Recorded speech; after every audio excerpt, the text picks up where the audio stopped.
Banyak juga soalan-soalan yang tanya, okey, dia apabila dia dah minat satu rumah tu, dia akan tanya dengan saya macam mana nak beli, boleh pinjam loan bank tak? Okey, boleh pinjam loan bank tak? Okey, tu soalan yang antara soalan yang kita terima lah. Tuan-tuan jangan bimbang, rumah lelong ni juga sama juga sama macam hartanah yang lain-lain. Tuan-tuan boleh membuat pinjaman, boleh membuat pinjaman hartanah lelong ni. Okey, yang mustahak tuan-tuan perlu mendepozitkan 10% dan baki 90% tadi tuan-tuan boleh buat pinjaman dengan mana-mana bank ataupun institusi kewangan. Okey, jadi tak perlu risau. Yang penting tuan-tuan sediakan bank statement, tuan-tuan layak untuk meminjam dalam kemampuan tuan-tuan tadi untuk rumah yang dalam yang tuan-tuan telah pilih tadi, tak ada masalah. Jadi beza dia, tuan-tuan boleh dapat 90% daripada harga reserve tadi ataupun harga yang menang tadi.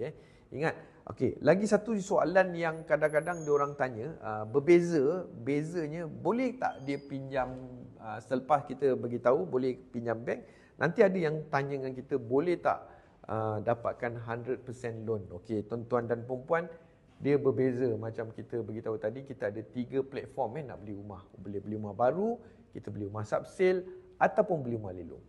3 segmen yang berbeza.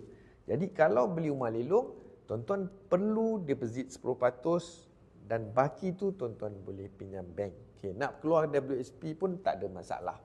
Tapi boleh pinjam bank. Tapi tak boleh nak markup price ataupun nak dapatkan 100% loan tadi. Itu bukan segmen rumah lelong.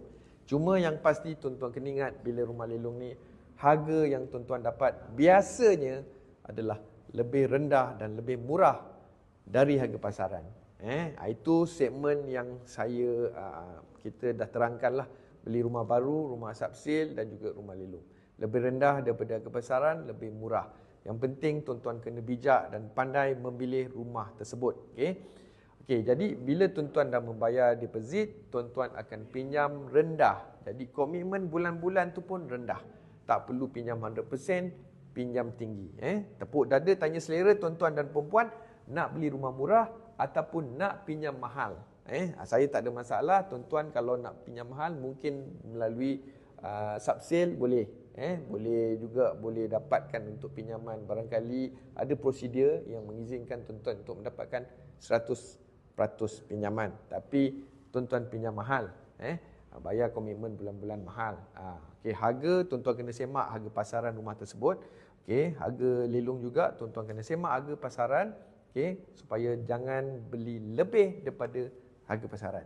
Kawal emosi masa membida. Itu antara perkara-perkara yang biasa ditanya oleh pihak bakal pembeli kepada tim kita yang mana telah berminat dan dapatkan senarai daripada website tadi.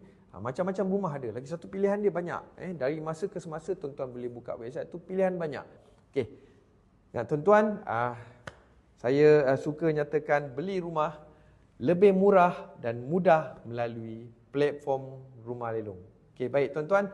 Sampai jumpa lagi di live yang akan datang. Sekian, terima kasih.